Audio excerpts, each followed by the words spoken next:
Selamat pagi pemirsa Was-Was. Dengan suasana hangat pada pagi hari ini, saya Indah Alex akan menemani Anda di mana lagi kalau bukan di Was-Was.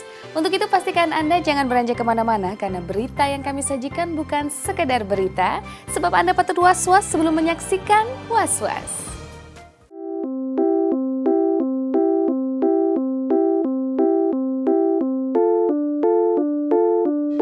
Hari Selasa kemarin, Keraton Yogyakarta berbeda dengan hari biasanya. Pasalnya, Sang Raja Sri Sultan Hamengkubuwono ke-10 tengah bersiap menggelar acara hajatan akbar, yakni pernikahan agung putri keempatnya, Gusti Kanjeng Ratu Hayu dengan Kanjeng Pangeran Haryo Notonegoro. Sebagai pemangku hajat, Sri Sultan Hamengkubuwono ke-10 memimpin langsung prosesi ijab kabul yang berlangsung di Masjid Panepen Keraton Yogyakarta. Dalam acara akad nikah ini, pengantin wanita tidak dihadirkan karena sudah diwakili oleh Sri Sultan Hamengkubuwono ke-10. Dalam prosesi akad nikah itu, sang mempelai pria mengucapkan ijab kabul dalam bahasa Jawa dengan sangat lancar. KPH Notonegoro menyerahkan mas kawin berupa seperangkat alat sholat dan kitab suci Al-Quran. Sebuah mas kawin yang sangat sederhana, namun memiliki banyak arti. Usai mengucapkan ijab kabul, pengantin pria melakukan sungkem kepada Raja Jogja itu sebagai tanda hormat pada ayah mertuanya.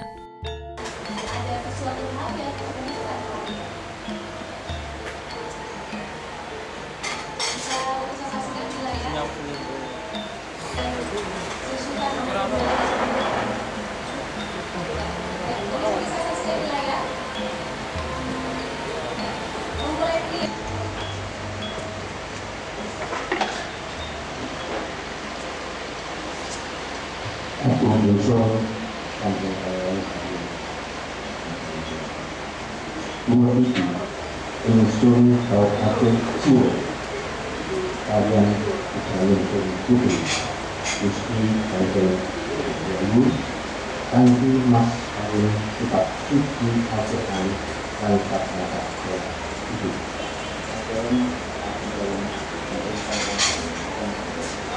Dinten menika nyepakaken punapa ingkang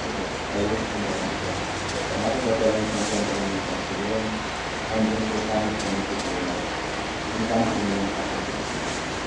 Kadewaken kaliyan putra dan putri Gusti Kanjeng Ratu kanthi mas kawin kitab suci Al-Quran satos ingkang sedaya. Salajengipun nyadong kesah Hamengkubuwono.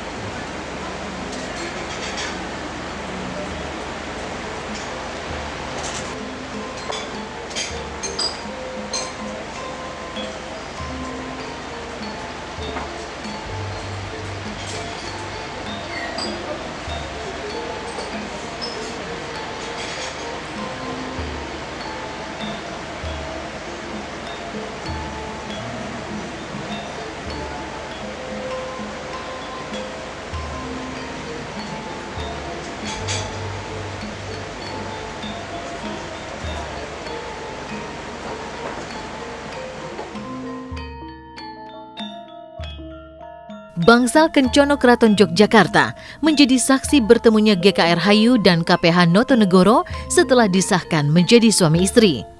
Dengan disaksikan oleh Sri Sultan Hamengkubuwono ke-10, Presiden Susilo Bambang Yudhoyono dan Wakil Presiden Budiono, GKR Hayu dan KPH Notonegoro melakukan acara temu panggih. Inilah kali pertamanya mereka bertemu setelah menjalani masa pingitan.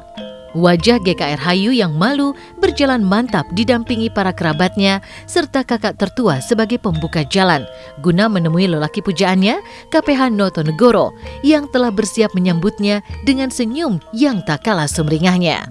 Dalam temu panggih pengantin ini, pengantin memakai baju adat basahan. Prosesi panggih dimulai dengan saling melempar daun sirih yang memiliki simbol bahwa setiap rumah tangga harus diakhiri dengan perdamaian. Kemudian, sang mempelai putri membasuh kaki KPH Notonegoro yang didahului dengan menginjak telur. Acara menginjak telur dan membasuh kaki ini dinamakan mecah tigan dan wijian yang memiliki makna kedua mempelai telah memasuki hidup baru sebagai keluarga. Saya berdiri saat ini memberikan laporan kepada Anda. Disinilah panggih ini dilakukan untuk simbolisasi bahwa keduanya telah sah menjadi suami istri. Nah, ini adalah sebuah simbolisasi bahwasannya dalam hidup rumah tangga itu ada perselisihan ataupun juga percekcokan yang akan terjadi. Namun semuanya itu harus diakhiri dengan perdamaian. Usai menjalani prosesi mecah tigan dan wijian, puncak dari acara panggih pengantin ini adalah pondongan atau bopongan. Mempelai wanita dibopong oleh suami dan pamannya. Yang menarik dalam bopongan ini, tangan mempelai pengantin wanita justru melingkar di pundak sang paman. Acara bopongan ini memiliki makna, yaitu bahwa wanita memiliki derajat yang tinggi. Tradisi pondongan ini hanya ada di Keraton Yogyakarta. Tak heran, semua mata dari para undangan begitu terkesima menyaksikan pemandangan langka ini. Usai menjalani ritual panggih ini, kedua mempelai resmi berdiri di kursi pelaminan, ditemani kedua orang tua masing-masing guna menerima ucapan selamat berbahagia dari para tamu. Sementara itu ada satu upacara yang cukup sakral dan juga bisa dikatakan cukup khas, tidak ada di tempat lain karena adalah pondongan. Ini adalah sebuah upacara untuk membopong GKR Hayu yang merupakan anak raja yang harus ditempatkan di tempat terhormat. Daerah Istimewa Yogyakarta merupakan perpaduan antara tradisi dan sejarah. Dua hal inilah yang membuat kota Jogja memiliki magnet bagi semua orang. Budaya keraton yang tetap terpelihara utuh di tengah gempuran modernisasi justru membuat masyarakat terus menanti momen-momen yang digelar oleh Keraton Jogja ini. Benarkah berita mengenai pernikahan putri raja ini membuat sejumlah selebritis penasaran dan berdecak kagum? Kalau menurut aku itu bagus lah. Kita kan lama nggak pernah lihat adat yang sebenarnya seperti apa. Jadi selama ini kan kalau kita lihat di TV atau orang-orang kebanyakan kan adat dicampur dengan internasional. Nah ini ya kalau sekarang pure royal wedding mungkin ini emang jarang banget terjadi ya, maksudnya bukan sesuatu yang ini ya mungkin pasti bakalan banyak kita temukan hal-hal yang mengejutkan gitu ya. Ini perkawinan kerajaan sebagai modal juga untuk daya tarik wisatawan juga untuk bisa melihat bagian-bagian dari budaya Indonesia bukan hanya di museumnya tapi ini juga kejadian ya, momentumnya, jadi bener-bener happening. Kalau perlu ya memang semua orang bisa lihat, turis-turis bisa mengabadikan gitu. Dan kalau perlu beritanya sampai ke mancanegara. Jadi kalau di Inggris kan perkawinan kerajaan Inggris saya sampai semua mendunia ke sini-sini, kalau bisa juga ini sampai orang-orang luar juga harus tahu.